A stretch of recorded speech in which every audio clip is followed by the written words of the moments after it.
భూపాలపల్లి జిల్లా గన్పూర్ మండలంలోని సీతారాంపూర్ గ్రామానికి వెళ్లే మార్గంలోని బ్రిడ్జ్ నిర్మాణ పనులను పరిశీలించారు ఎమ్మెల్యే గండ్ర సత్యనారాయణరావు. అనంతరం ఎమ్మెల్యే మాట్లాడుతూ వర్షాల వలన మోరంచ వాగు ప్రవహించి అటు వెళ్ళు గ్రామాలకు రాకపోకలకు ఇబ్బందిగా ఉండేదన్నారు.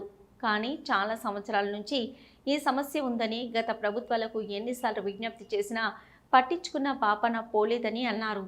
15 కోట్లతో ఉన్నదో దీన్ని కరెంటు కానీ 11 kV అదేవిధంగా మెయిన్ లైన్ కూడా మార్చేసి మిషన్ భగీరథ పైప్ లైన్ కూడా ఈరోజు విజిట్ చేసి ఇమ్మీడియట్గా అండర్ కేబుల్ ఏదైతే భూమిలో నుంచి అండర్ కేబుల్ వేసేసి ఈ యొక్క పనిని చాలా మన స్పీడ్గా చేయవలసినటువంటి అవసరం ఉన్నది. అందుకొరకు ఈరోజు ఈ యొక్క బ్రిడ్జిను విజిట్ చేయడం జరిగింది. కొందరు దుర్మార్గులు జ్ఞానం లేకుండా మాట్లాడుతున్నారు.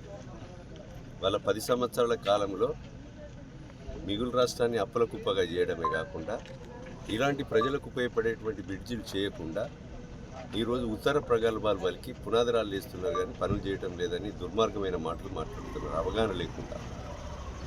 కనుక దీన్ని పని చేయాలంటే ఒక టెండర్ ప్రాసెస్ ఉంటుంది. టెండర్ అయ్యి అగ్రిమెంట్ అయ్యి 11 kV మార్చి మెయిన్ లైన్ మార్చి మిషన్ భగీరథ లైన్ మార్చి పని మొదలు పెట్టవలసిన అవసరం ఉంది. ఎందుకంటే త్వరితగతిన ఈ యొక్క పనిని వెంటనే ప్రారంభించే కొరకు ఈరోజు నుంచి ప్రారంభం జరిగింది.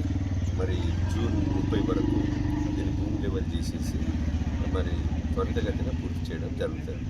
అది 2 జిల్లాలకు 2 నియోజకవర్గాలకు ఈ ప్రాంత ప్రజలకు ఎంతో ప్రాముఖ్యత కలిగినటువంటి బ్రిడ్జి.